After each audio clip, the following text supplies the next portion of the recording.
Muy buenas tardes para todas las personas que se conectan a esta hora a una nueva lectura aquí en Uno de cada estantería en vivo. Saludamos muy especialmente a quienes nos están viendo a través de Twitch en vivo y en directo y también a quienes nos verán en los videos en diferido de YouTube. Y pues bueno, hoy como les comentamos el día de ayer, tenemos una invitada muy especial, así que voy a saludar a María Alexandra, que nos va a compartir la lectura del día de hoy, y a Kathleen, nuestra creadora, fundadora y directora de este espacio literario. Buenas noches, ¿cómo están? Hola, buenas noches. Hola Iván, hola Kathleen. Muchas gracias por el espacio. Estoy muy feliz. ¿Cómo estás, María? Muy buenas noches para ti, para Iván y también para todas las personas que, como bien lo dice Iván, nos acompañan en vivo a través de nuestra señal de Twitch y a quienes nos verán también en nuestras repeticiones de YouTube. Cuéntenme cómo están en esta noche ya de viernes. Estuvo lloviendo y aquí en Bogotá. Cuéntenme cómo han estado. Con mucho frío, como bien dice, ha estado la lluvia intensa, pero también muy animada, muy feliz de acompañarlos también en este nuevo horario. Y bueno, no creo que ahí la lectura en general se ajusta muy bien para acompañarnos en estas noches. No digo solo hoy, sino pues todas las semanas. Total, Ok. sí, este espacio esperamos que los acompañe y las acompañe en estos fríos que están haciendo y pues se pueden arrunchar, se pueden meter debajo de las cobijas y escucharnos y vernos aquí em, con esta lectura que les haga compañía en ese ratico. Ujú. Sí, total, es cierto. Ahí está muy, muy acogedor. Bueno, no sé qué tanto en la lectura de hoy, pero bueno, ya les contaré. Eso te iba a preguntar, María. Bueno, hace mucho no teníamos invitados, precisamente por eso, esas fluctuaciones en nuestro horario. Por eso te quería agradecer de antemano, pues, haber aceptado nuestra invitación y quería preguntarte qué habías seleccionado para nosotros y para las personas que nos acompañan en esta noche. Bueno, primero, o sea, hay que decir las cosas como son. A ustedes, gracias por aceptar que yo me postulara para venir, porque tenía muchas ganas desde que leí este libro del cual les voy a comentar en un momento. Quería Ujú. compartirlo, o sea, como creo que, como ustedes bien dicen en sus invitaciones, pues cuáles son esas lecturas que nos cambian, ¿no? Y que queremos compartir, pues sin duda esta es una de ellas para mí, en lo que va del 2021, una de mis lecturas favoritas, si no es que lo que puedo recordar ahorita la favorita hasta este momento. Y Oh. vamos a leer, bueno, voy a compartir unos fragmentos, ya les voy a contar porque varios, de una novela que se llama Desierto Sonoro, de la escritora mexicana Valeria Luiselli. Ella, bueno, es una escritora muy, muy joven que nació en el 83, por si acaso ahí no sientan presión. Nació en el 83 en Ciudad de México y estuvo, pues digamos que parte de lo que voy a leer hoy se van a dar cuenta que tiene que ver mucho con su propia historia de vida, que es una historia de migración. Su papá era diplomático, entonces ella creció en varios países, ¿sí? Entre varios países, y eso hace que también, bueno, no mentiras, no sé si eso hace, pero esos elementos de migración, de desplazamiento, pues estén presentes en su novela, ¿no? Esta novela en específico, que es del 2019, si no me equivoco, es su última novela, que además, curiosamente, es una novela, pues ella es mexicana, ¿no? Y escribe en español, pero esta novela fue escrita en inglés y Oh. traducida por ella y por Daniel Saldaña, si no estoy mal, si no estoy diciendo mal la información. Entonces, pues bueno, tiene como esa característica, ¿no? Que es una novela, eh, digamos, que tiene como, que fue escrita en un idioma que no es la lengua natal de la autora. Y bueno, me gustó muchísimo, como les digo, es una novela pues muy, bueno, no sé si doy mis impresiones antes o después, pero lo que puedo decir así como por iniciar es que es una novela muy dura, muy dura pues por el tema que trata. Y bueno, no sé si ya entonces entramos en materia y los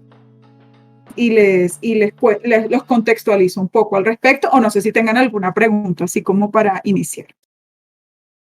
No, yo pensaría que, bueno, estoy muy intrigada porque es así como lo dice, es un nombre que evoca muchas cosas, ¿no? Iba a decir, es un nombre muy sonoro, pero no, sí, evoca pues bastantes imágenes.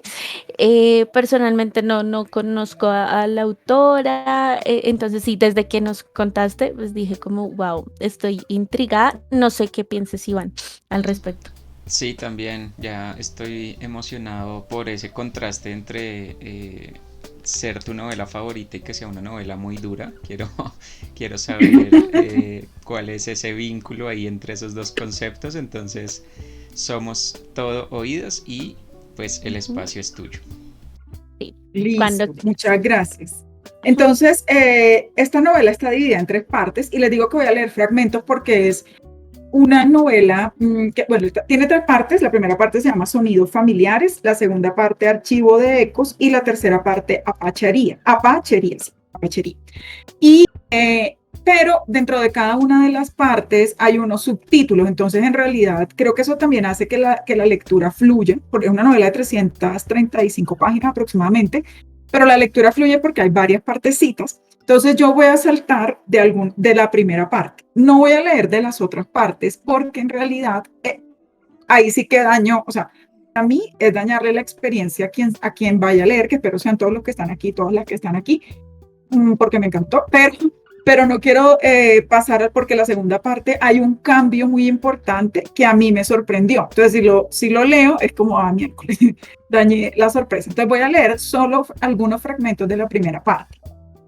Para contextualizar, esta es una novela que cuenta la historia, porque digamos, no voy a empezar por donde cuentan el contexto, la historia de un matrimonio que básicamente los vamos a conocer como mamá, papá, o sea, el esposo, la esposa, no hay nombres, y sus dos hijos, niño y niña. El niño es el hijo del esposo, o sea, el hijo del señor de una relación anterior, y la niña de mamá, ¿no? Que es como lo vamos a conocer.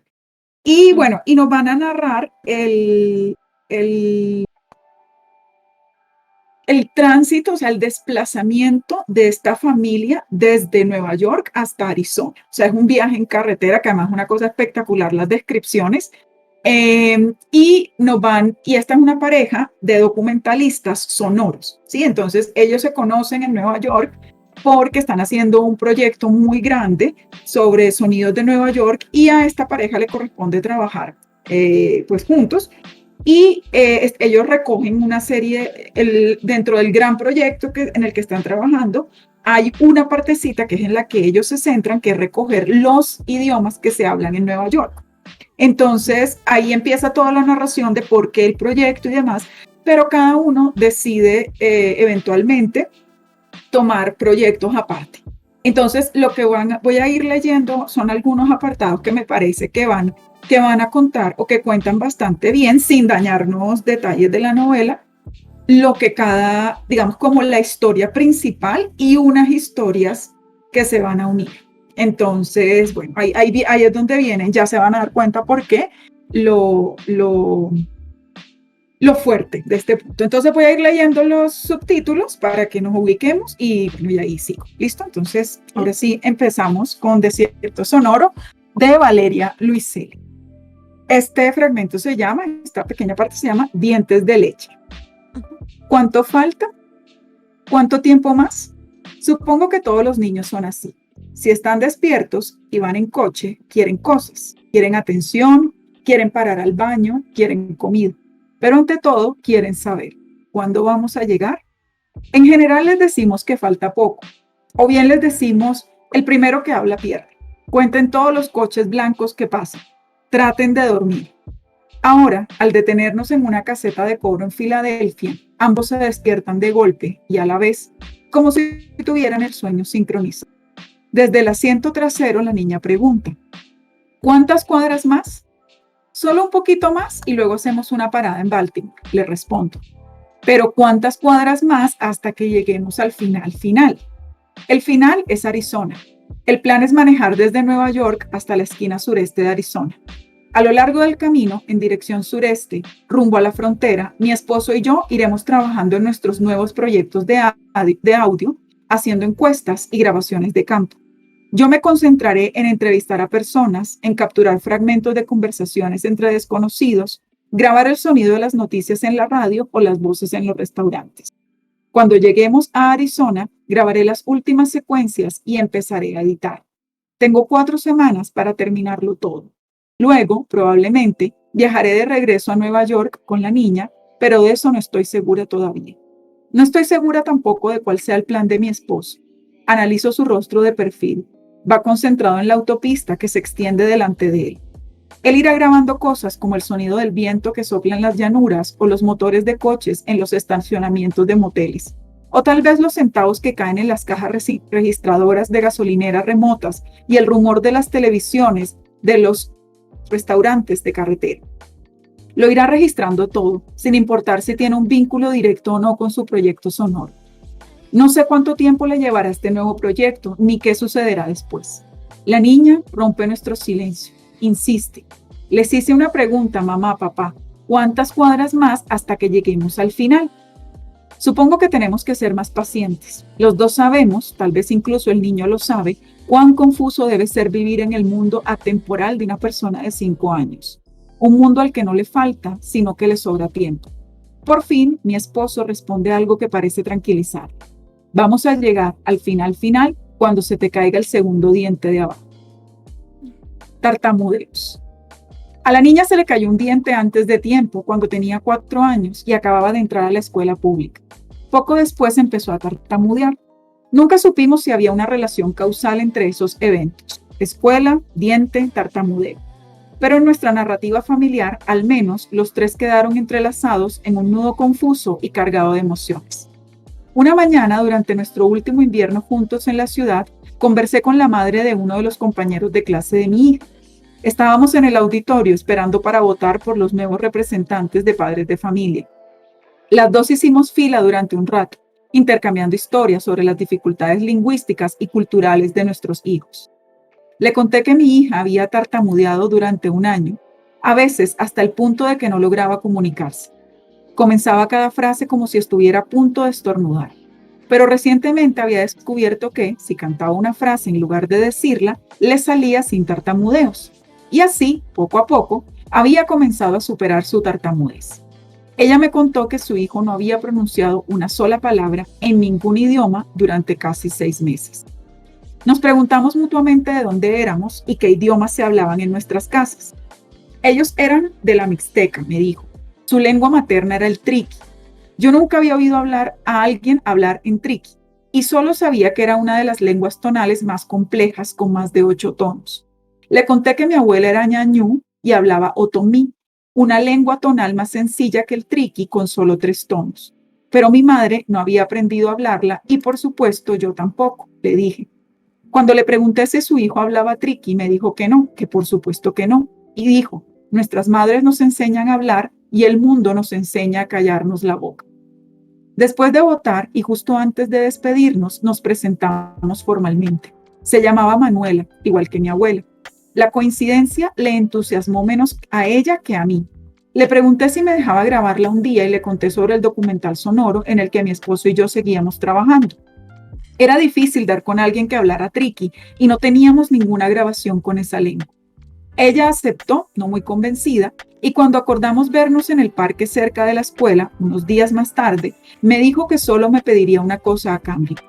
Tenía 2 hijas mayores, de 8 y 10 años, que acababan de llegar a Estados Unidos después de cruzar la frontera a pie, y que en ese momento se encontraban en un centro de detención en Texas. Manuela necesitaba a alguien que tradujera sus documentos del español al inglés, alguien que le cobrara poco o incluso nada, para después encontrar un abogado dispuesto a defenderlas ante una posible orden de deportación. Acepté traducir sus documentos sin saber en qué me estaba metiendo. Procedimiento. Primero traduje solamente documentos legales, las actas de nacimiento de las niñas, sus cartillas de vacunación, una boleta de calificaciones de la escuela. Luego fueron una serie de cartas, escritas por una vecina de su pueblo y dirigidas a Manuela, en donde detallaba un retrato minucioso de la situación allá. Las irrefrenables olas de violencia, el ejército, las pandillas, la policía, la súbita desaparición de personas, sobre todo mujeres jóvenes y niñas. Después, un día, Manuela me pidió que la acompañara a una reunión con una posible abogada.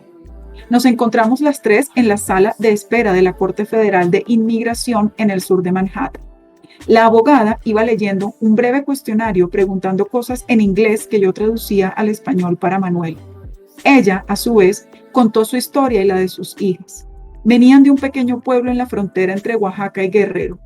Unos 6 años antes, cuando la más chica de las niñas acababa de cumplir 2 años y la mayor tenía 4, Manuela las había dejado al cuidado de la abuela.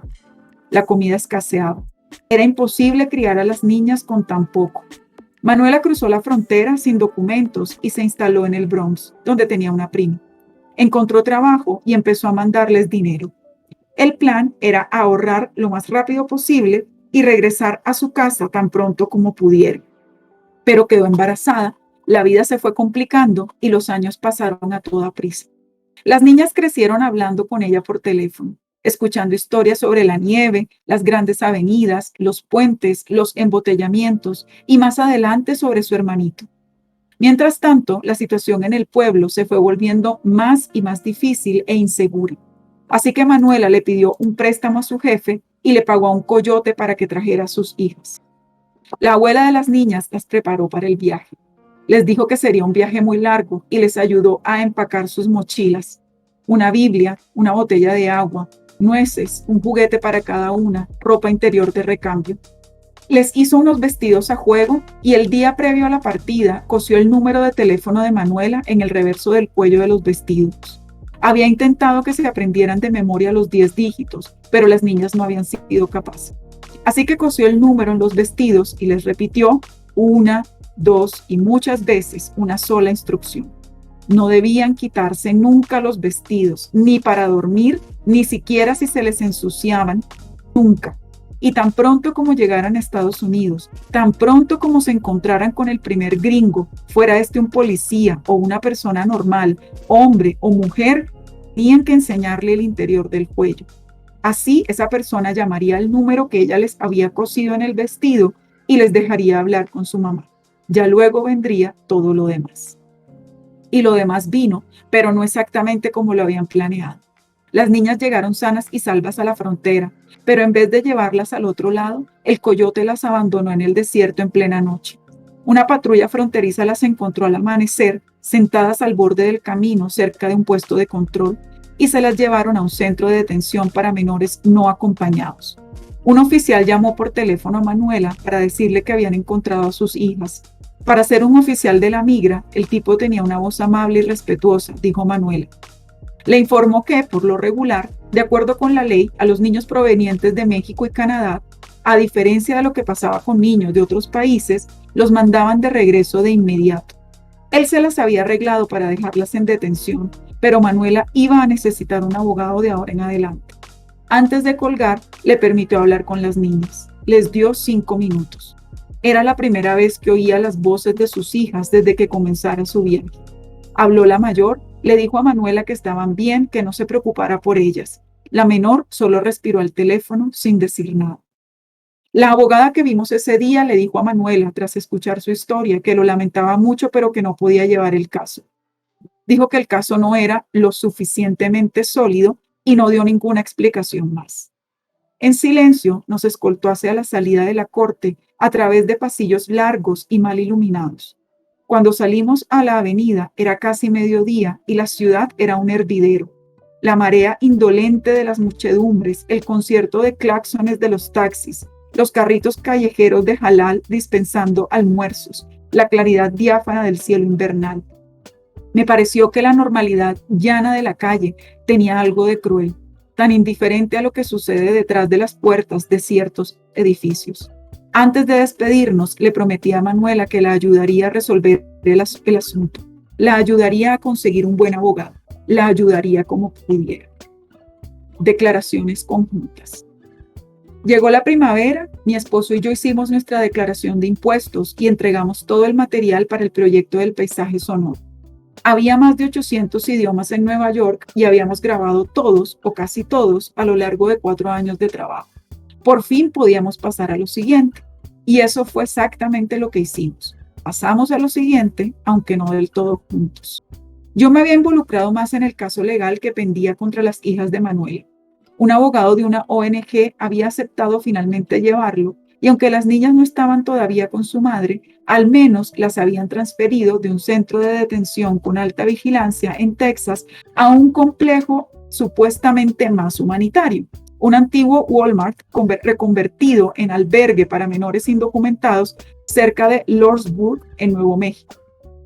Para poder entender el caso, me puse a leer un poco más sobre ley migratoria, asistí a audiencias, hablé con abogados. El caso de esas niñas era uno entre decenas de miles de casos similares en todo el país. En un lapso de 6 o 7 meses, más de 80,000 niños indocumentados provenientes de México y del Triángulo del Norte de Centroamérica, pero sobre todo de este último, habían sido detenidos en la frontera sur de Estados Unidos. Todos esos niños huían de circunstancias indescriptibles de abuso y de violencia sistémica. Huían de países en donde las pandillas se habían convertido en paraestados, usurpando el poder y adjudicándoles la impartición de justicia. Y esos niños habían venido a Estados Unidos en busca de protección legal, en busca de sus madres o padres, en busca de otros familiares que habían migrado antes y que quizás la recibirían. No buscaban el sueño americano, como suele decirse. Los niños buscaban simplemente una escapatoria de su pesadilla cotidiana. Por esos días, la radio y algunos periódicos comenzaban poco a poco a publicar noticias sobre la ola de niños indocumentados que llegaban al país, pero nadie parecía estar cubriendo la situación desde la perspectiva de los niños. Decidí sondear a la directora del Centro de Historia Oral de la Universidad de Columbia. Le presenté un borrador de cómo narrar la historia desde un punto de vista distinto. Después de una breve estira y afloja y de unas cuantas concesiones por mi parte, la directora accedió a ayudarme con la financiación de un documental sobre la crisis de los menores indocumentados. No sería una gran producción, solo yo con mis aparatos de grabación y un calendario bastante apretado. Al principio no me di cuenta, pero mi esposo también había comenzado a trabajar en un nuevo proyecto. Primero, era solo un montón de libros sobre la historia de los apaches. Se apilaban sobre su escritorio y sobre su buró. Yo sabía que ese tema le había interesado desde siempre y a menudo le contaba a los niños historias sobre apaches, así que no me pareció tan raro que estuviera leyendo sobre el tema. Más tarde empezó a cubrir las paredes en torno a su escritorio con mapas del territorio apache e imágenes de jefes y guerreros. Ahí empecé a presentir que el viejo interés suyo se estaba convirtiendo en una investigación más en forma. ¿En qué estás trabajando?, le pregunté una tarde. En algunas historias, nada más.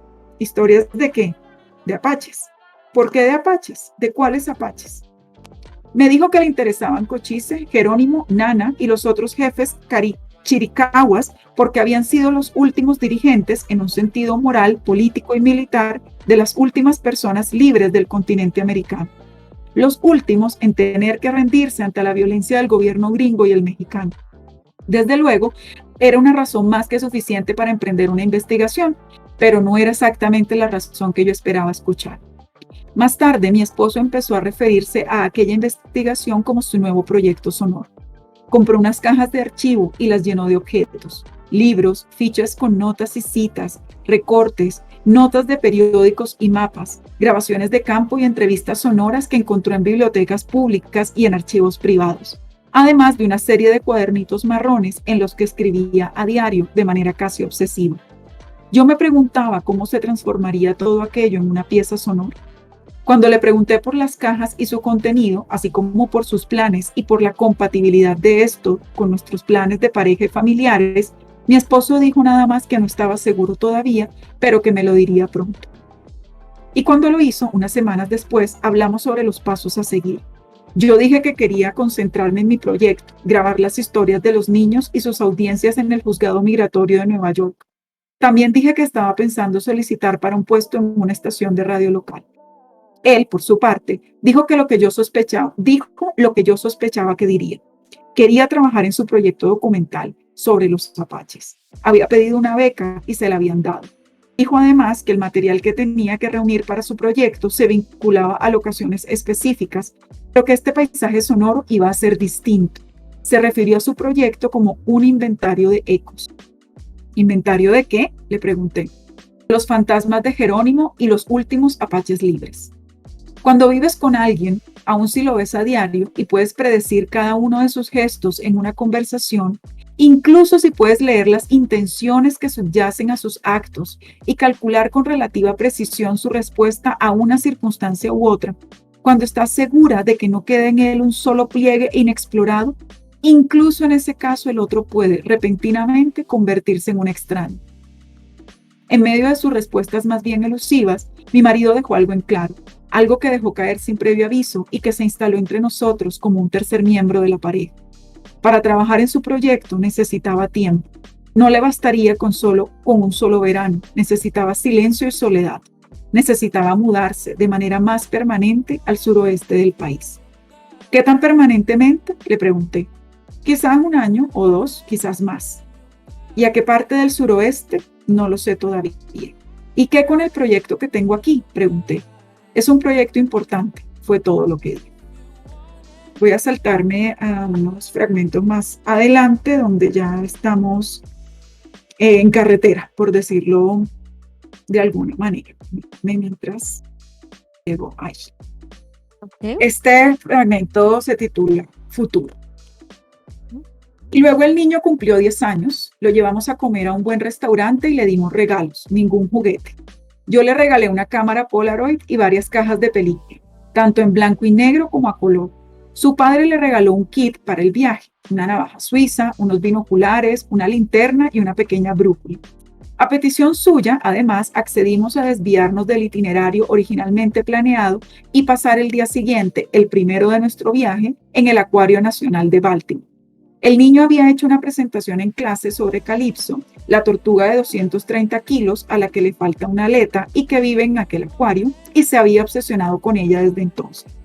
Esa noche, después de cenar, mi esposo hizo su maleta, yo hice la mía, y dejamos que los niños hicieran las suyas. Una vez que los niños se durmieron, yo volví a empacar por ellos. Habían empacado cualquier cosa. Sus maletas eran desastres duchampianos portátiles. Ropita miniatura para una familia de osos miniatura, una espada láser rota, la rueda suelta de un patín, bolsas de plástico con cualquier cantidad de cositas de plástico. Mi esposo y yo alineamos las 4 maletas junto a la puerta, junto a nuestras 7 cajas y nuestro equipo de grabación. Cuando terminamos, nos sentamos en la sala y compartimos un cigarro en silencio. Yo había subarrendado el departamento a una pareja que se quedaría ahí durante el mes y el espacio ya se sentía más suyo que nuestro. Fue extraño imaginar a otras personas habitando ese espacio pequeño pero luminoso, donde nos convertimos los 4 en una familia. Y pensé con algo de miedo y con tristeza que estábamos por abandonar nuestro centro gravitacional. ¿Y luego qué? Supongo que todas las historias comienzan y terminan con un desplazamiento, que todas las historias son en el fondo una historia de traslado. Nuestra mudanza hace 4 años, las mudanzas previas de mi marido y también las varias mías, las mudanzas, exilios y migraciones de cientos de personas y familias que habíamos entrevistado para el proyecto del paisaje sonoro. La diáspora de niños refugiados cuya historia iba a intentar documentar, y los despojos y desplazamientos forzados de los apaches chiricahuas, cuyos fantasmas mi esposo comenzaría a perseguir en breve. Todo el mundo se va, si necesita irse, o puede irse, o tiene que irse. Y al día siguiente, después de desayunar, lavamos los platos que quedaban y nos fuimos. Aquí viene una breve descripción que me parece importante pues, traer a colación de la caja 1, que fue como la primera caja que se va a describir de lo que tiene, ¿no? De lo que ellos llevan. Esta primera caja tiene 4 cuadernos sobre el coleccionismo, sobre el archivo, sobre el inventario, sobre el catálogo. Y tiene 10 libros, el Museo de la Rendición Incondicional, Renacida, Diarios Tempranos de Susan Sontag, La Conciencia Uncida a la Carne, Diarios de Madurez de Susan Sontag, las obras completas de Billy el Niño, Relocated de Isamu Noguchi, Thomas Messer y Bonnie Richalk, Radio Benjamin, de Walter Benjamin, un libro que está en francés, la pronunciación, Historia abreviada de la literatura portátil, de Enrique Vila Matas, otro libro de Rosalind Krauss y Poesías completas de Emily Dickinson. Y tienen también un folder con algunas copias, facsímiles, recortes, trozos de papel. Entre esos está El paisaje sonoro de R. Murray Schafer, gráficos de cantos de ballena en ese libro, algunas grabaciones del Smithsonian y otras grabaciones, digamos, en audio también de este museo. Y aquí pasamos a otra parte que se titula Raíces y Rutas, y viene con dos citas. Buscar las raíces no es más que una forma subterránea de andarse por la rama, de José Bergamín. Y una cita de Frank Stanford que dice cuando te pierdes en el camino, corres directo hacia la muerte. Mar de los Sargazos. Pasado el mediodía, llegamos por fin al acuario de Baltimore. El niño nos guía entre las multitudes y nos lleva directo al tanque principal, donde está Calipso, la tortuga gigante de una sola aleta. Nos hace quedarnos ahí parados, observando ese animal hermoso y tristísimo que nada en círculos alrededor de su jaula acuática. Parece el alma de una mujer embarazada, habitada, fuerte pero fuera de lugar, atrapada en el tiempo. Al cabo de unos minutos, la niña repara en la aleta faltante. ¿Dónde está su otro brazo?, le pregunta a su hermano, horrorizada. Estas tortugas solo necesitan una aleta, así que evolucionaron para solo tener una, y eso se llama darwinismo, declara el niño. No estamos seguros de si esa respuesta es signo de una repentina madurez y con ella busca de algún modo proteger a su hermana de la explicación verdadera, o si en realidad es producto de una comprensión errada de la teoría de la evolución. Probablemente lo primero. Lo dejamos pasar. El texto explicativo del muro, que todos excepto la niña podemos leer, aclara que la tortuga perdió una aleta cuando la rescataron en el estrecho de Long Island hace 11 años. 11, mi edad más un año, dice el niño en un estallido de entusiasmo de los que normalmente reprime. Allí de pie, mirando a la enorme tortuga, es difícil no pensar en ella como metáfora de algo. Pero antes de que pueda descubrir exactamente de qué sería metáfora, el niño ya nos está dando cátedra. Las tortugas, como Calipso explica, nacen en la costa este y de inmediato nadan hacia el océano Atlántico por sí solas. A veces tardan hasta una década en volverse a las aguas costeras. Las crías comienzan su viaje en el este y después las aguas cálidas de la corriente del Golfo las arrastran hacia lo hondo. Al final llegan al mar de los sargazos, que nos dice se llama así por la cantidad de alga de sargazo que se acumula allí, atrapada por corrientes en remolino. Había escuchado antes la palabra sargazo y hasta ahora aprendo su significado. Hay un verso en un poema de Ezra Pound que nunca he entendido del todo y quizás ahora entienda mejor. Tu mente y tú son nuestro mar de los sargazos. El verso vuelve a mí mientras el niño sigue hablando de la tortuga y su viaje por los mares del Atlántico Norte. ¿Se refería Pound a algo estéril o es la imagen de un barco abriéndose paso entre remolinos de basura marina? ¿O habla más bien de las mentes humanas atrapadas en ciclos de pensamiento, incapaces de liberarse de sus patrones? Antes de irnos del acuario, el niño quiere tomar su primera Polaroid. Nos pide a su padre y a mí que nos paremos enfrente del tanque principal, dándole la espalda a la tortuga. Sostiene con firmeza su nueva cámara. La niña está de pie junto a él, sostiene una cámara invisible y mientras nos quedamos quietos, sonriendo incómodamente para ellos, ambos nos miran como si nosotros fuéramos los hijos y ellos los padres. Digan whisky. Así que hacemos una mueca y decimos whisky. Pero la fotografía del niño sale de un color blanco cremoso.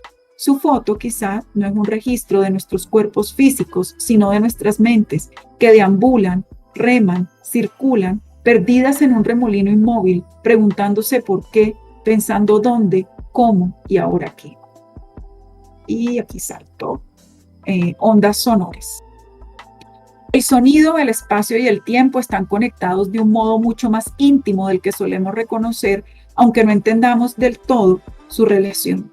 No solo comprendemos, conocemos y sentimos el espacio a través de sus sonidos, la conexión más obvia entre ambos, sino que nuestra experiencia misma de un espacio está determinada en buena parte por los sonidos que se superponen en él. Para nosotros cuatro, el sonido de la radio siempre representó la transición tripartita desde el sueño, en donde está cada uno a solas, a nuestra estrecha convivencia matutina, y luego el amplio mundo que se extiende más allá de nuestra casa. Conocemos el sonido de la radio mejor que ninguna otra cosa. Era lo primero que escuchábamos cada mañana en nuestro departamento. Mi esposo encendía el aparato nada más salir de la cama. Todos escuchábamos ese sonido, rebotando en algún lugar recóndito de nuestras almohadas y nuestras cabezas.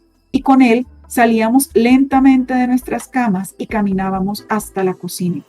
La mañana se llenaba de opiniones, prisas, hechos, el olor del café molido, y sentados todos a la mesa, decíamos: pásame la leche, aquí está la sal, gracias. ¿Escuchaste lo que acaban de decir? ¡Qué horror! ¿Leche? Ahora, dentro del coche, cuando atravesamos áreas más pobladas, buscamos alguna estación de radio. Cuando logro encontrar noticias sobre la situación en la frontera, subo el volumen y los cuatro escuchamos. Cientos de niños que llegan solos cada día, miles cada semana. Los reporteros lo llaman una crisis migratoria, un flujo masivo de niños, lo llaman. Son indocumentados, son ilegales, son aliens, dicen algunos. Son refugiados con derecho legal a recibir protección, argumentan otros. Esta ley dice que deben ser protegidos. Esta otra enmienda dice que no. El Congreso está dividido, la opinión pública está dividida, la prensa lucra con las polémicas resultantes. Las ONG trabajan horas extras. Todos tienen una opinión al respecto. Nadie se pone de acuerdo sobre él. Presentimientos. Tras el primer día de viaje decidimos manejar solo hasta el atardecer y lo mismo los días posteriores. Nunca más tarde. Los niños se ponen difíciles en cuanto la luz decline. Sienten el final del día y el presentimiento de una sombra más larga tendiéndose sobre el mundo hace que su humor cambie. Eclipsa sus personalidades diurnas, más dóciles. El niño, generalmente apacible de temperamento, se vuelve volátil e irritable. La niña, siempre entusiasta y llena de vitalidad, se vuelve exigente y un poco melancólica. El pueblo donde paramos tiene nombre de jabón. Se llama Front Royal.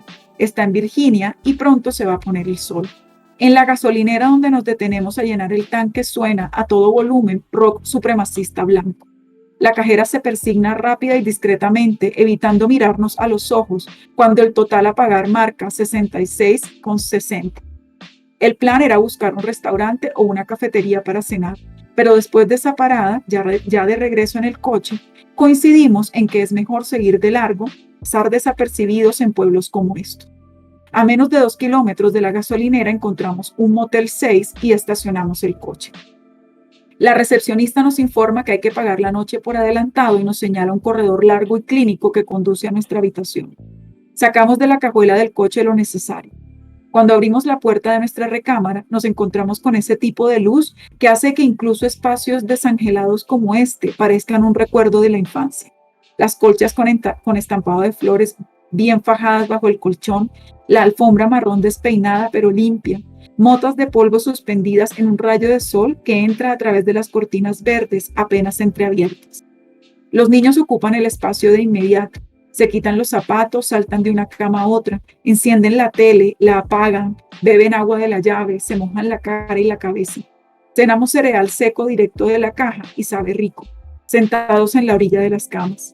Cuando terminamos de comer, los niños quieren bañarse, así que les lleno la tina a la mitad y me salgo del cuarto para alcanzar a mi marido en el pasillo, la puerta entreabierta por si uno de los niños nos necesita y llama. Siempre necesitan ayuda con las pequeñas rutinas del baño. Al menos en lo que concierne a los hábitos del baño, la maternidad y paternidad se parece por momentos a la enseñanza de una religión extinta y complicada. Hay más rituales que fundamentos, más fe que razones. Abre la pasta de dientes de este modo, apriétala de aquel otro. Agarra solo esta cantidad de papel de baño, luego dóblalo así o bien hazlo bolita, así para limpiarte. Échate el champú en la mano primero, no directo en la cabeza. Quita el tapón de la tina para que se vaya el agua cuando ya te haya salido, no antes. Mi marido, sentado en el pasillo afuera de la puerta de nuestra habitación, sostiene el boom en alto, grabando los sonidos del motel. Me siento a su lado y lío un cigarro sin hacer ruido. No quiero que mi presencia modifique lo que sea que esté grabando. Nos quedamos allí sentados, con las piernas cruzadas sobre el suelo de cemento, las espaldas descansando contra el muro. En el cuarto de al lado, un perro ladra sin descanso. De otra habitación, 3 o 4 puertas más allá aparecen un hombre y una adolescente. Él, parsimonioso y alto. Ella, con piernas de palillo dental y vestida nomás con un traje de baño y una chamarra abierta. Caminan hasta una pick-up estacionada frente a su puerta y la abordan. La imagen de esos dos desconocidos, posiblemente padre e hija, ninguna madre, que se suben a una pick-up para dirigirse tal vez hacia una alberca, quizás hacia una práctica nocturna en algún pueblo cercano, me recuerda a algo que dijo Jack Kerouac sobre los gringos, después de verlos. Terminas por no saber si una rocola es más triste que un ataúd. Aunque quizás Kerouac lo decía respecto de las fotografías de Robert Frank en su libro Los Americanos y no sobre los gringos en general. Mi marido está grabando unos instantes más del ladrido del perro y de la pick-up que desaparece hacia la carretera cuando los niños nos gritan desde adentro. Necesitan ayuda urgente con la pasta de dientes y con las toallas. Así que entramos de nuevo a la habitación. Exacto. Un poco más aquí hacia adelante. Mapa. Avanzamos en dirección suroeste y escuchamos las noticias en la radio. Noticias sobre los niños que viajan en dirección al norte. Viajan solos, en trenes o a pie. Viajan sin sus padres, sin sus madres, sin maletas, sin pasaportes. Viajan siempre sin mapas. Tienen que atravesar fronteras nacionales, ríos, desiertos, infiernos. Y a los que finalmente llegan, los meten en una especie de limbo. Les dicen que esperen. ¿Has sabido algo de Manuela y sus hijas, por cierto? Me pregunta mi esposo. Le digo que no he sabido nada. La última vez que hablé con ella, justo antes de salir de Nueva York, las niñas estaban todavía en el centro de detención en Nuevo México, esperando, bien fuera un permiso legal para ser enviadas con su madre o bien una orden de deportación definitiva. He intentado llamar a Manuela un par de veces, pero no me contesta. Me imagino que sigue a la espera de saber qué va a pasar con sus hijas, con la esperanza de que les concedan estatus de refugiadas. ¿Qué significa refugiado, mamá?, pregunta la niña desde el asiento trasero. Pienso en las posibles respuestas que podría darle. Supongo que alguien que está huyendo no es todavía un refugiado. Un refugiado es alguien que ya llegó a algún lugar, a un país extranjero, pero debe esperar por un tiempo indefinido antes de llegar del todo.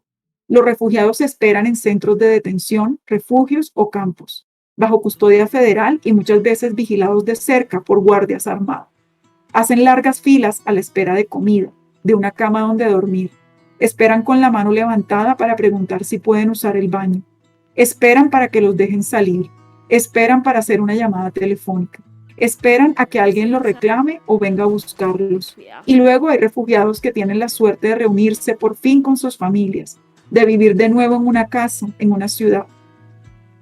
Pero incluso ellos esperan la orden de presentarse en el tribunal, esperan la decisión de la corte, deportación o asilo. Esperan a que una escuela los admita, a que les salga un trabajo, a que un doctor los reciba. Esperan visas, documentos, permisos. Esperan alguna señal, instrucciones y luego siguen esperando. Esperan que se les devuelva la dignidad. ¿Qué significa ser un refugiado? Supongo que podría decirle a mi hija, un refugiado es alguien que espera.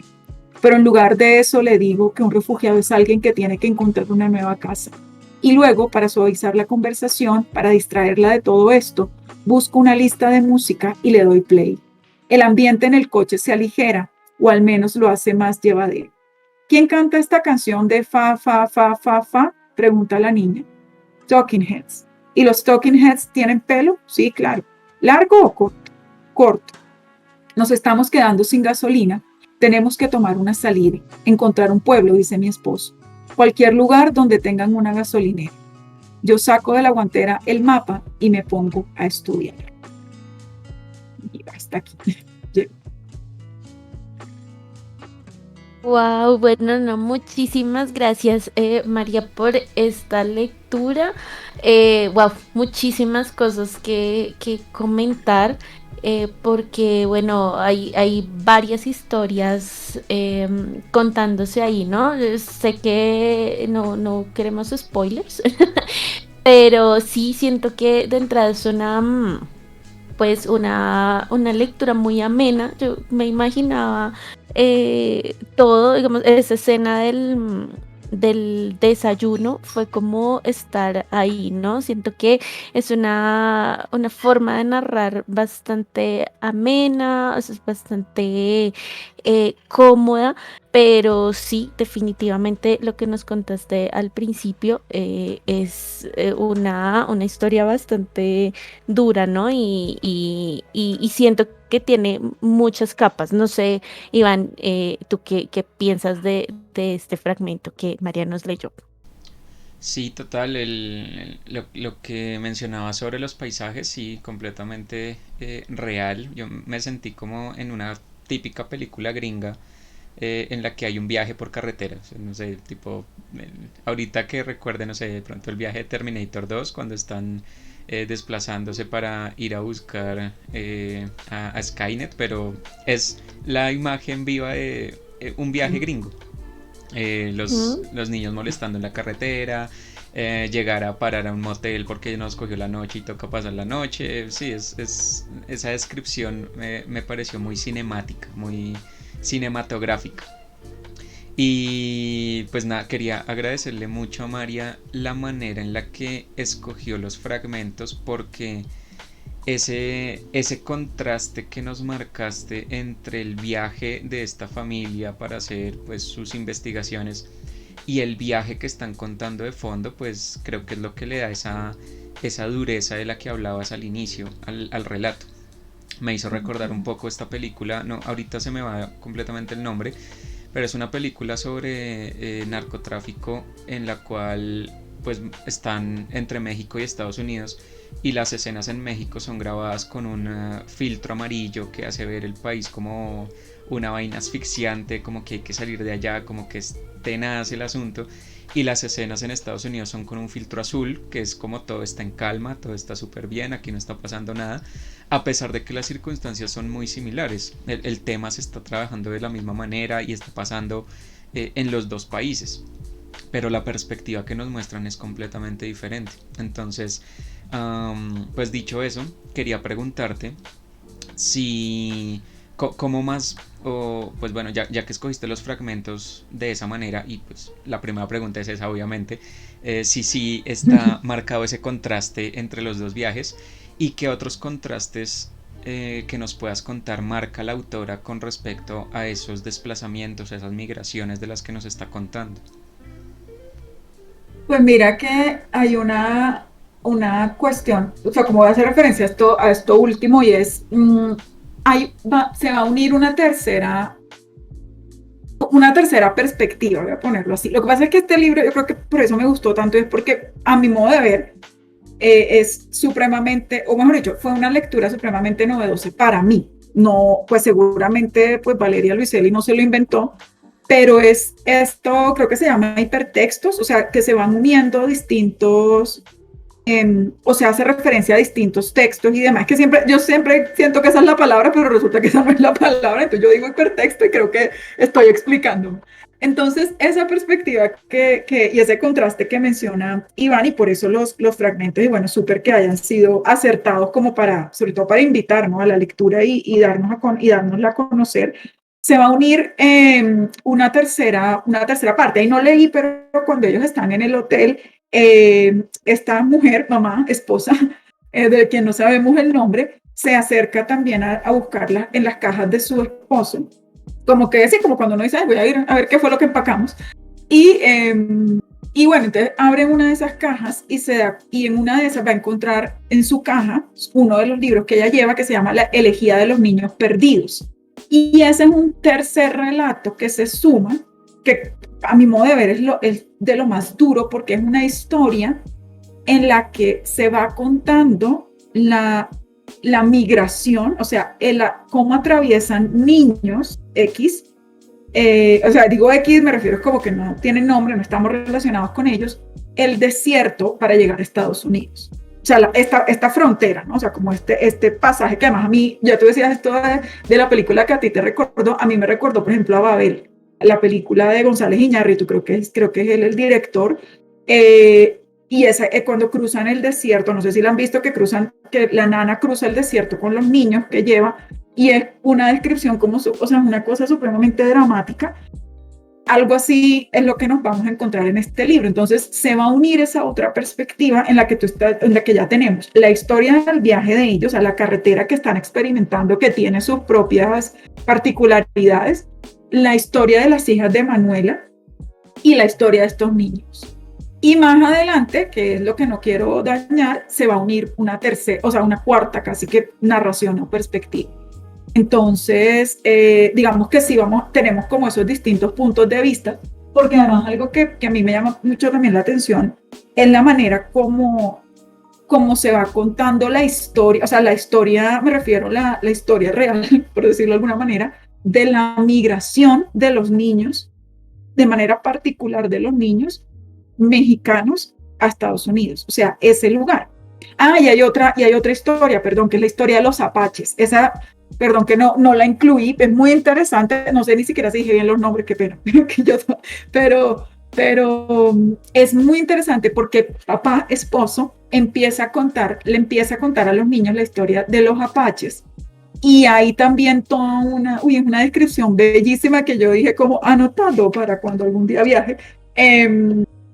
De los lugares a los que quiero ir es conocer ese cementerio. O sea, en realidad es una cuestión supremamente, no es que es mágico, o sea, no encuentro otra palabra en estos momentos, pero es eso, son las historias que se van contando y la narración y la descripción que va haciendo esos lugares. Yo no sé, Iván, si te respondí y dije mil cosas como raro, pero bueno, sí, esas son como las perspectivas que se van a unir.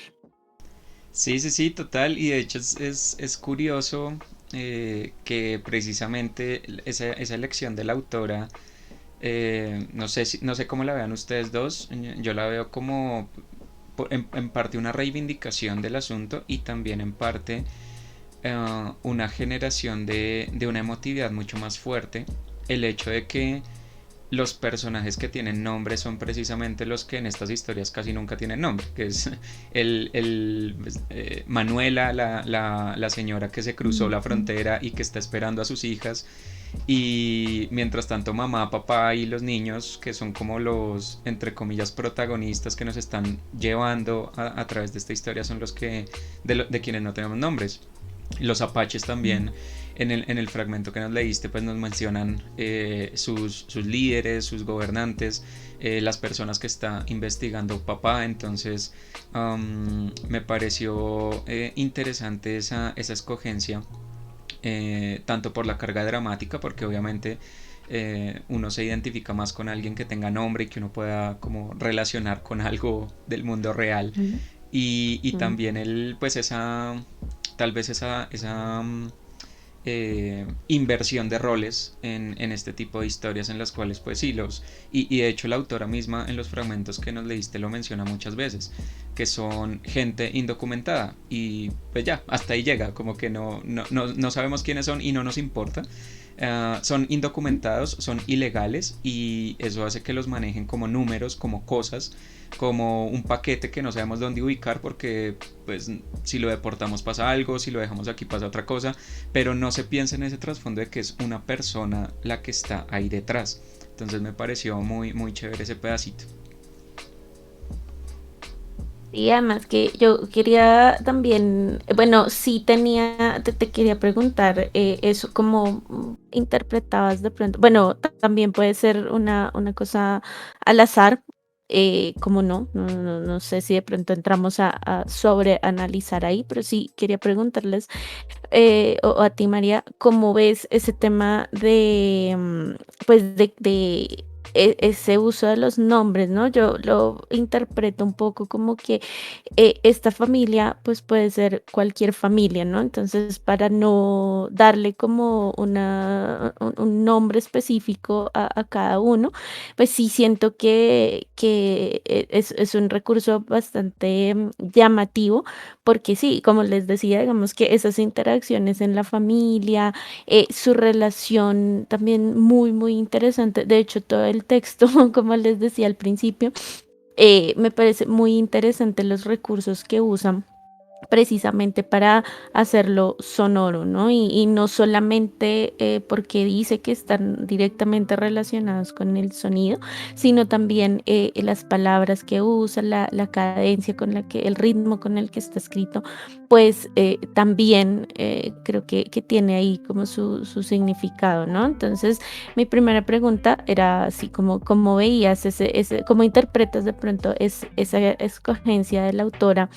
De no ponerle, escoger no ponerle nombres a estos personajes. Bueno, si crees que tiene algún significado o cómo digamos que ya después de leer todo el texto, cómo lo ves tú, cómo se sintió en esa lectura. Y también quería preguntarte sobre el tema del viaje, ¿no? Porque siento que cuando hablo de pronto de que había capas ahí, porque hay muchas historias ahí. Está la historia de la familia, está la historia personal de cada uno. Y también tenemos entonces la historia de los apaches, la historia de Manuela, que en sí también es un viaje, o sea, ahí hay como muchos, muchos viajes, del viaje de ella sola, el viaje de sus hijas, y también, digamos que en otro plano podríamos hablar como de esos viajes, no sé cómo llamarlos, no sé, de pronto ese viaje de crecimiento de cada uno. Entonces sí, también quería preguntarte cómo ves esa noción, porque siento que la autora usa mucho ese recurso también. Entonces quería preguntarte, bueno, ya sin spoilear, si sientes de pronto que se spoilea, no, pero sí, ¿cómo ves esos dos factores en ese texto? Bueno, primero es que me dio risa lo de sobreanalizar porque me acordé de un video, bueno, estos de Instagram de la profesora de literatura, como la autora usó el color rojo para expresar el odio hacia su padre y la autora por allá como, ay no, que su vestido va a ser azul, ay no, mejor rojo. Entonces sí, pero sí, yo creo que también caben, por supuesto, como pues también las interpretaciones y como a cada persona le llegue, ¿no? Y yo creo que mi interpretación es la de los dos.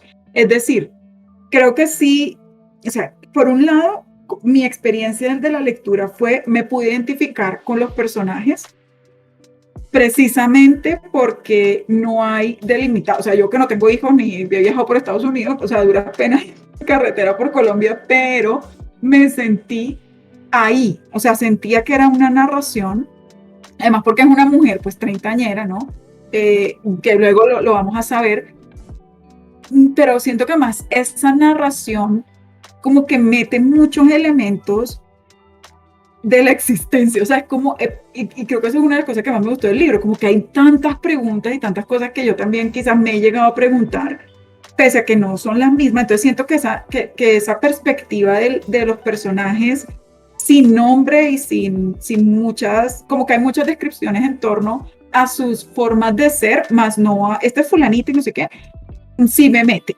Y también creo, como lo decía Iván, que es un poco una manera, no sé, no, la verdad no he leído, aunque me volví loca después de terminar, no he leído como vamos a ver si esto sí fue verdad, y pues bueno, es ficción, ¿no? Porque ahí van a pasar varias cosas que me dejaron como preguntando, y, y creo que es también esa posibilidad de dar nombre, ¿no? Que eso me gusta mucho, mucho, muchísimo, muchísimo de esta novela. Entonces estaría de acuerdo ahí como con los dos, o mejor dicho, más que de acuerdo, me uno como al que los dos consideran dentro de esta lectura. En cuanto a ay, se me fue la segunda, la otra Eh, pregunta. lo de los viajes, Lo de los viajes, sí, gracias. El crecimiento y demás, también, porque es que además, es que hay algo que quiero decir y no lo digo, no mentiras, hay algo que puedo decir, pero no es que lo voy a dañar. Hay un crecimiento del cual nos vamos a ir dando cuenta porque además, repito, vamos a estar leyendo la historia de otros viajes y unas transformaciones. Como que yo sí sentí un crecimiento en cada personaje. Además, también hay siempre un sentido de dejar ir, o sea, de no estar en un lugar, de moverse, de dejar ir también, más adelante, en distintos momentos lo va a mencionar, dentro de la relación de pareja, ¿no? O sea, como tus planes, mis planes, nuestros planes. Sí, incluso hay un fragmento que se titula Pronombres, por ejemplo. Entonces, lo que es mío, lo que es tuyo, lo que es nuestro. Y ahí yo siento que también va, por supuesto, algo muy cortico, pero sí va mostrando como ese, o sea, en últimas nos estamos moviendo. Y por eso ella en ese fragmento menciona, digo, o sea, quien está narrando, nos menciona, nos dice, pues todo el que puede irse se va, o sea, y ese se va también para mí es una interpretación de se va de su momento de vida, se va de una circunstancia, se va de bueno, de una situación, perdón, o se va de una relación, o se va de lo que sea. Entonces siento que ese viaje es constante y vamos a estar también acompañando la historia de Manuela, que bueno, o sea, pues ya es una historia muy dolorosa, ¿no? De mucha incertidumbre además. Y como creo que muchas veces hablamos aquí, muy dolorosa porque es real, o sea, como duele porque pasa. Entonces, y no porque solo nos podamos relacionar con lo que existe o con lo que sucede, pero sin duda es como miércoles. Que esto es ver un noticiero, o sea, cuando hablaba como tenían a los niños, es como, ok, qué raro, porque no se me hace raro ver eso en los años, en los últimos años y años anteriores.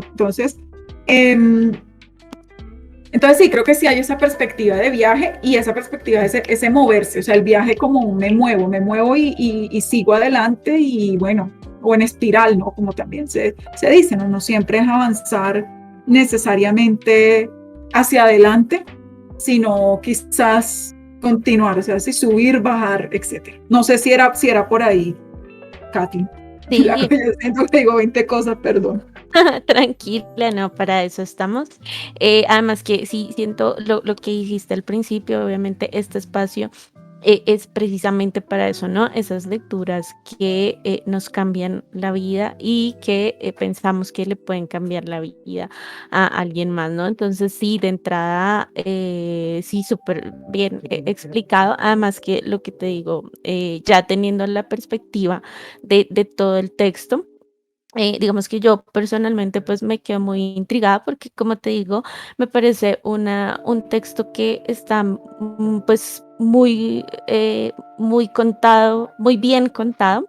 ¿M? Pues porque va soltando cosas y como lo vemos es mucho, pero uno no lo siente así, ¿no? Uno va como en el camino con ellos.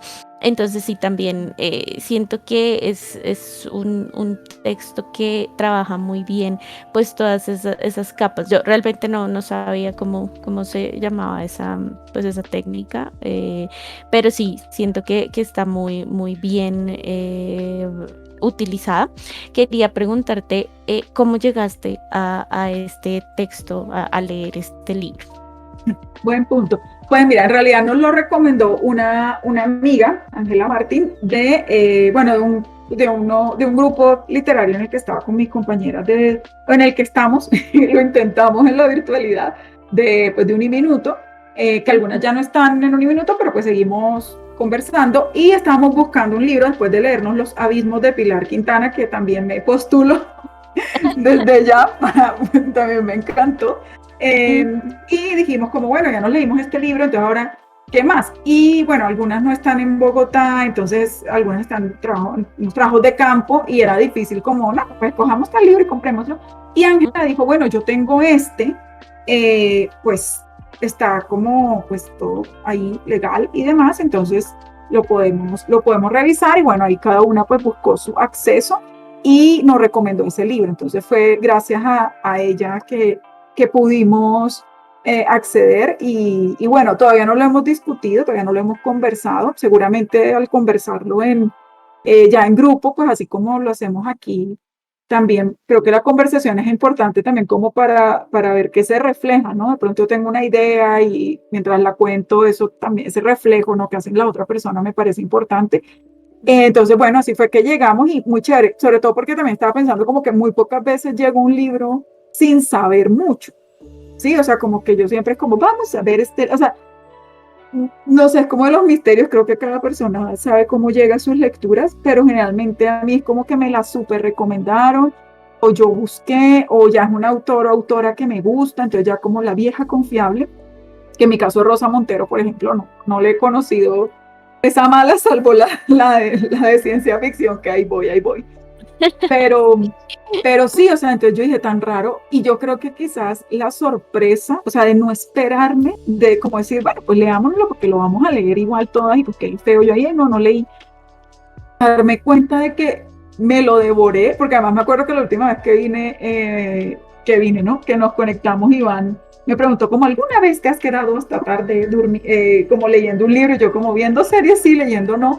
Y este libro, o sea, realmente iba a terminarlo y me quedé dormida, o sea, esa noche como que, y yo no. Entonces el dispositivo que estaba revisando, entonces como que me dormí una hora y no, o sea, él estaba o sea, era tan impactante el final que no, que seguí, o sea, yo dije, uff, me gustó mucho porque realmente yo digo, no, sueño sobre cualquier otra cosa, pero no, me impactó mucho. Entonces sí fue esta recomendación y bueno, súper, súper, la verdad que me gustó. O sea, no, es que esto, yo no sé, de pronto alguien lo lee y dirá, ay, no, ¿qué es eso?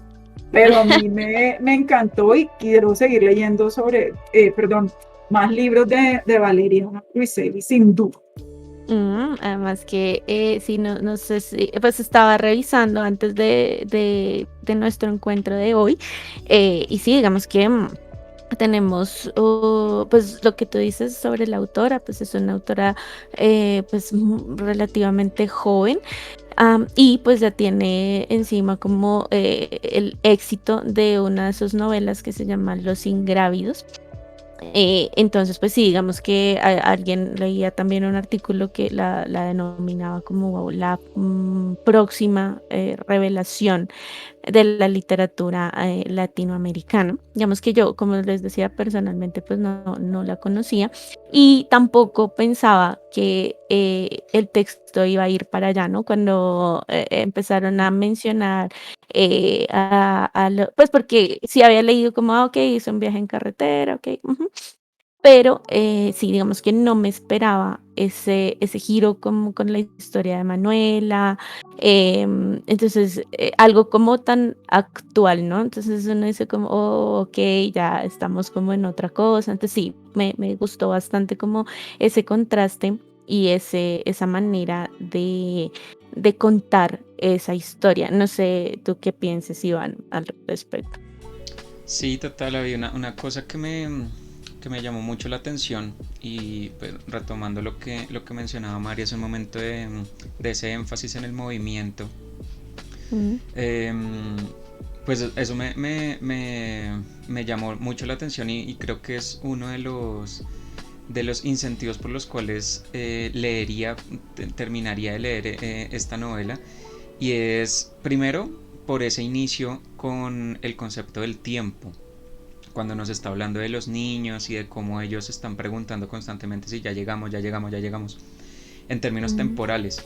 Porque, pues, bueno, sí, eso es un tema demasiado denso, la verdad, pero si uno se pone a pensar un poco, eh, el tiempo se mide por el movimiento, es decir, el tiempo no tiene, el tiempo está íntimamente ligado al movimiento.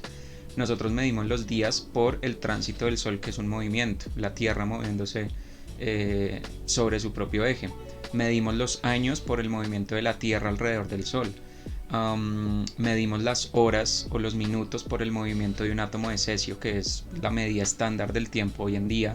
Creo que hace poquito cambiaron el átomo, pero es la medida estándar, es el movimiento de un átomo. Ok, Entonces, el tiempo y el movimiento están íntimamente ligados y uno no puede medir el uno sin el otro, casi que es difícil hacer ese tipo de cosas. Y hay historias muy bonitas con respecto a eso, por ejemplo, la, el concepto de movimiento en Aristóteles, que es el concepto del movimiento del alma.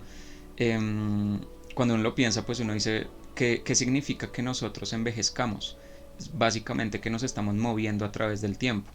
Y es ese movimiento que me parece que está presente a lo largo de todo el libro y me pareció bonito ese inicio precisamente con ese concepto. No sé si lo habrá hecho la autora con esa intención.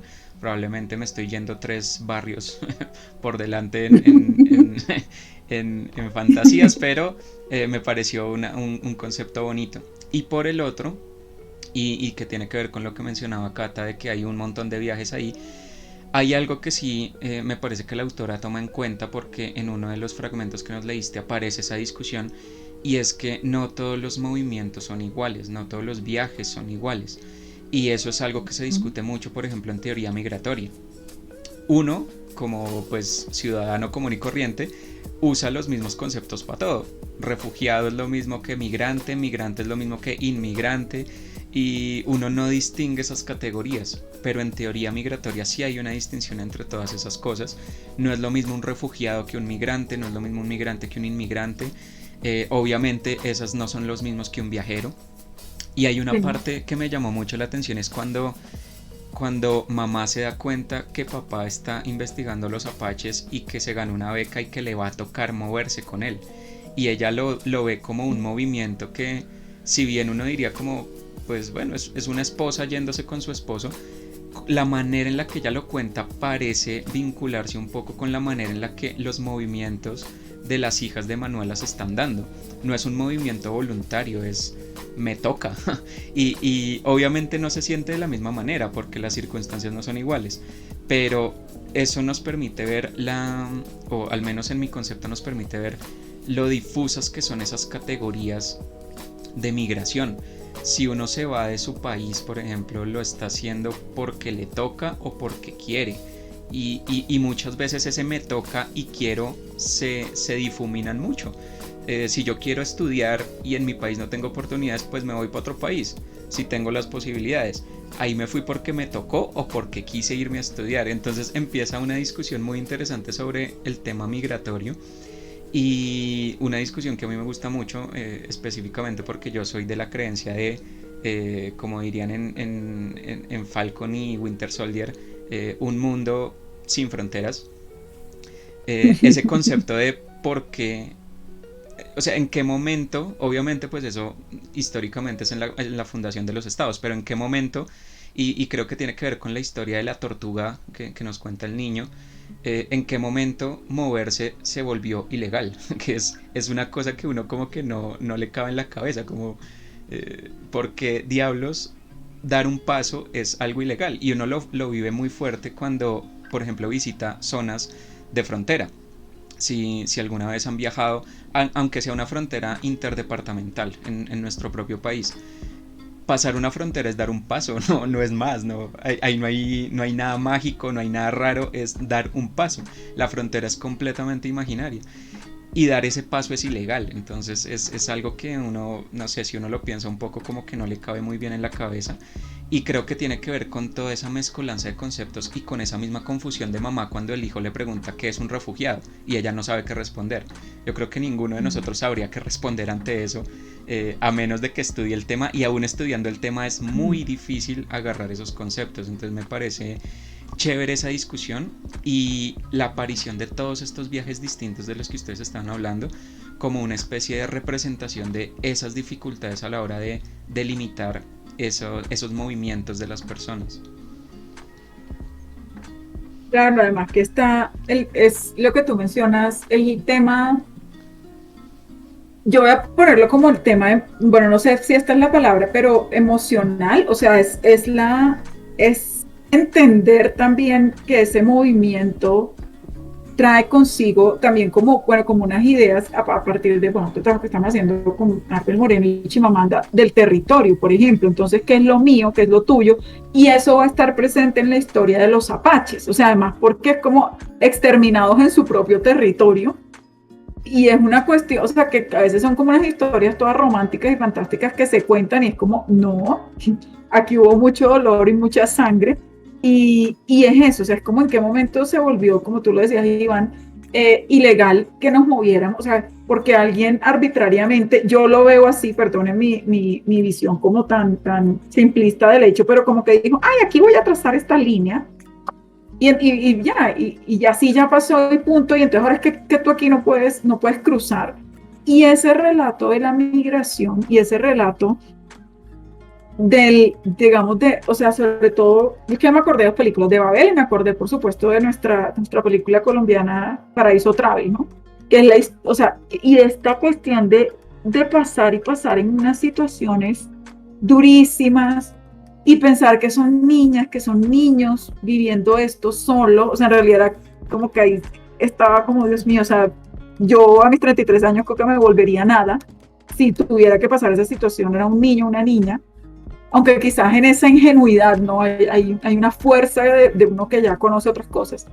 Pero sí, sin duda es una historia, o sea, es una historia muy dolorosa, o sea, uniéndola a lo que tú mencionabas, Iván, del movimiento, del tiempo, porque además es una narración muy, yo, yo diría que muy cruel en cuanto a entender que el tiempo es cruel, en, en que no es, como dicen, el tiempo es tirano, precisamente porque no hay piedad, o sea, va a pasar, o sea, el tiempo va a pasar, las horas van a pasar, los minutos van a pasar, independientemente, creo que es de las pocas cosas certeras que podríamos tener en nuestra vida, en nuestra existencia, no como humanos.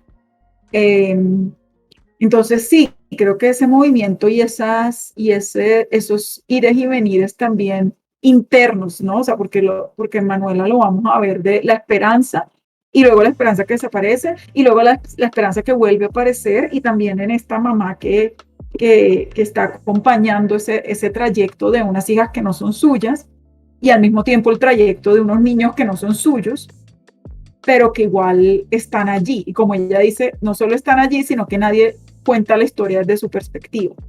Y por supuesto, creo que es inevitable, bueno, para mí fue inevitable hacer referencia también a lo que pasa en Colombia con las personas que vienen de Venezuela. Y estas familias que hemos visto tantas imágenes en nuestras ciudades, pero además tantas imágenes, por ejemplo, en frontera también de cruzando la frontera, caminando, o sea, son no es ajeno a nosotros el desplazamiento, independientemente de lo que lo motive, pero sin duda estas son unas condiciones pues muy fuertes, ¿no? Muy dolorosas y creo que el libro logra, a mi modo de ver, compartirnos esas perspectivas, ¿no? Creo yo que es lo maravilloso de la literatura en medio de todas las realidades que pueda mostrar o a las que quiera hacer referencia. ¿Estás motivada? Que completamente de acuerdo, perdón. Y quería, ya digamos que para ir lastimosamente cerrando, porque hay mucho de qué hablar, pero sí quería como apuntar a esa idea de la que hablan que es muy llamativo ese contraste de ver cómo ellos preparan el viaje de ellos y cómo a la par también nos van contando entonces la preparación del viaje de las niñas de Manuela, ¿no? Que sí hay una preparación, pero es un contexto completamente diferente, ¿no? Ahí dice como no, pues la abuela les empacó pues comida, agua, las alistó y bueno, listo, así se fueron. Mientras que pues el viaje de la protagonista, de la narradora, pues a mí personalmente se me hizo como un viaje pesado, ¿no? Desde el principio, porque bueno, es muy llamativo, algunos viajan pues como ligeros, por así decirlo, y en el camino se van llenando de cosas. Yo siento que este viaje de ellos, de esta familia, es como al contrario, ¿no? Ellos, pues sí, van como pesados desde el principio, pero siento que van camino como a liberarse de muchas cosas. Creería o especularía que incluso de sí mismos y de la familia, ¿no? Pero sí, siento que es bastante llamativo ese contraste pues de cómo preparan cada viaje, ¿no? Y es una idea que también siento que es muy humana, ¿no? Quien en algún momento no se ha pensado en mover y también quien no se ha tenido que mover. Entonces, por ejemplo, en el caso de las niñas, pues es porque sí, les tocó, digamos que ellas no decidieron irse. Y luego pues está la familia que también están como movidos ahí por el proyecto del papá, pero digamos que hay un acuerdo, ¿no? Y hay una preparación mental, una preparación de empacar y esto. Entonces es bastante llamativo ese paralelo, ¿no? Y me imagino que hay otros a lo largo de la historia. Entonces, no, de entrada te quería agradecer, María, pues por traernos esta lectura. Se me quedan ahí cosas en el tintero, pero sé que pues no es una lectura sobre la que vamos a volver.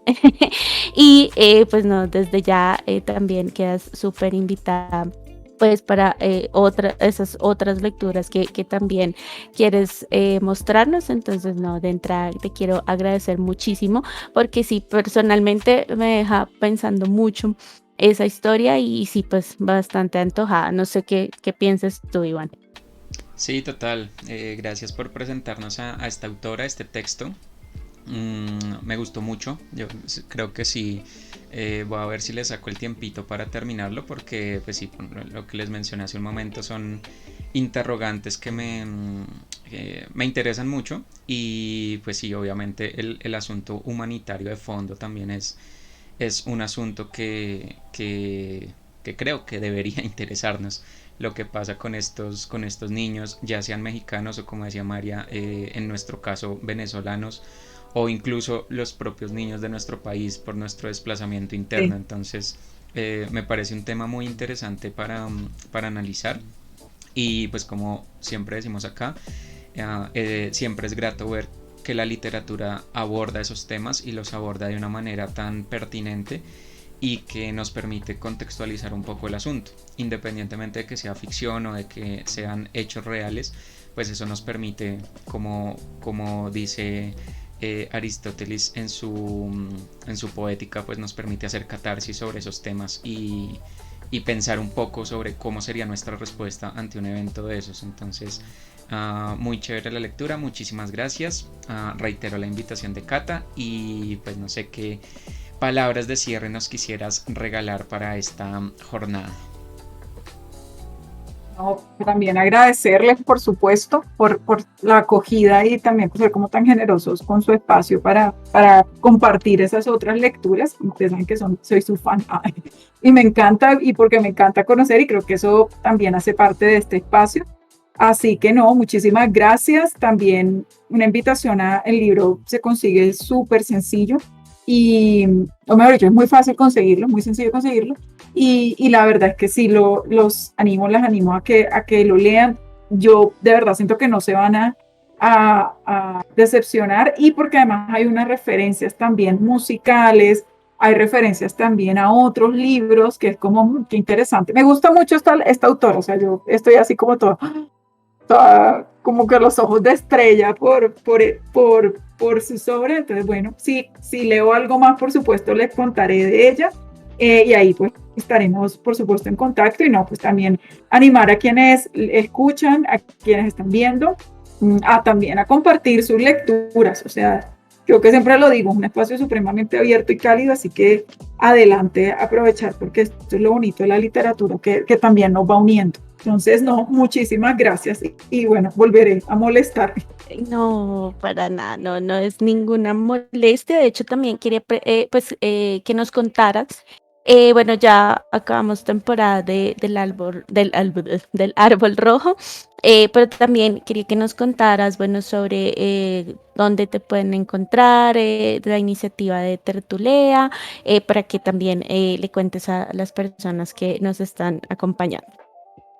Bueno, gracias. Sí, El Árbol Rojo, que es el programa que tenemos con Uniminuto Radio, con Natalia Montejo, pues está terminando temporada, pues terminó un semestre, entonces volvemos en agosto. Todavía no sabemos muy bien sobre con qué este semestre, pero pueden escuchar otra vez todos los programas en uniminutoradio.com.co. Y esta temporada fue solo mujeres, ¿no? Autoras, editoras, promotoras de lectura, escritura, etc. Y Tertulea, que es el otro proyecto, bueno, que estamos ahí en Instagram con mis amigas, con Eliana y Daniela. Nada, ahí colgamos pues las reseñas de los libros que nos estamos leyendo. Terminamos de leer en mayo Cortázar con Historia de Cronopios y de Famas. Y ahorita en junio nos unimos, o sea, nos unimos es como que seguimos el itinerario de Diario de Paz Colombia y estamos leyendo el Desbarrancadero de Fernando Vallejo, en que yo creo que por aquí también estaré como hola, porque las primeras páginas me encantaron. Oh, Pero ese sí toca como con ¿cómo se llama? Con las palabras soeces que caracterizan a Vallejo, pero bueno, por eso también pintar una historia dura. Entonces, ahí no me pueden encontrar en @tertulea con doble ujú. y bueno, nada, en Instagram y no, gracias, muchas gracias. No, a ti. Y también, pues, obviamente la invitación está completamente abierta. Si tienen una historia que, así como a María, le cambió la vida y quieren que le cambie la vida a alguien más, pues también nosotros estamos en todas las redes sociales. Si se perdieron algún detalle de esta sesión o de alguna de nuestras sesiones pasadas, recuerden, empezamos a viajar por los departamentos de nuestro país, de Colombia hace un par de sesiones, así que si se perdieron alguna de estas sesiones iniciales, pues pueden encontrar las repeticiones en nuestro canal de YouTube, ahí las van a encontrar, ahí las pueden ver y rever y rever. Y también, obviamente, si les gusta, pues nos dan un me gusta, si no les gusta, también nos dan un no me gusta, no importa.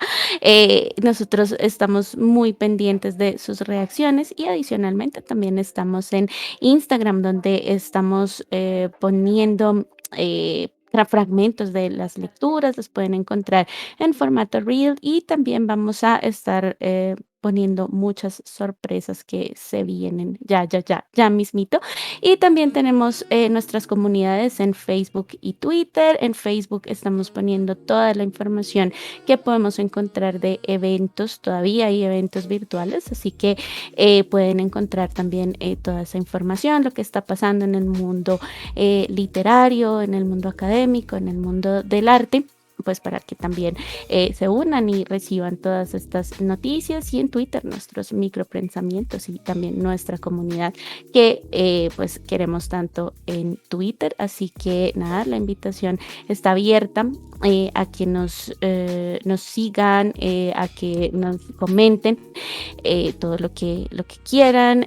Si quieren venir a leer, solo nos dicen, estamos ahí en todos estos canales, ¿verdad, Iván?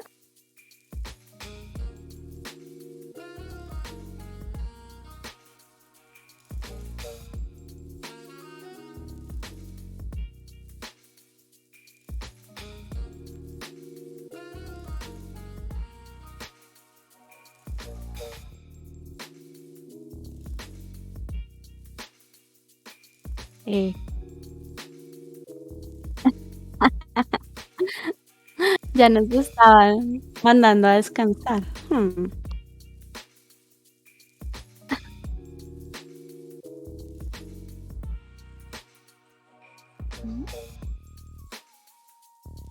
ujú.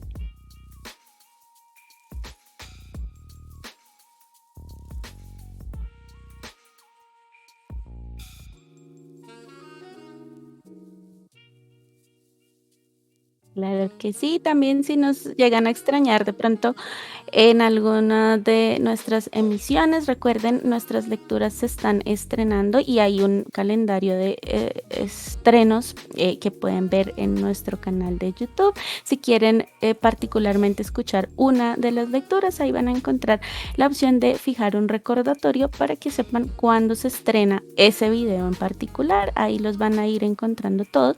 Si son de las lecturas más recientes, la pueden repetir aquí en nuestro canal de Twitch. Eso sería todo por hoy, pero sí, nos vemos mañana en UDC Play. Por ahora les deseamos una muy feliz noche y muchísimas gracias por acompañarnos. Nos vemos en las estanterías. Hasta luego, que estén muy bien.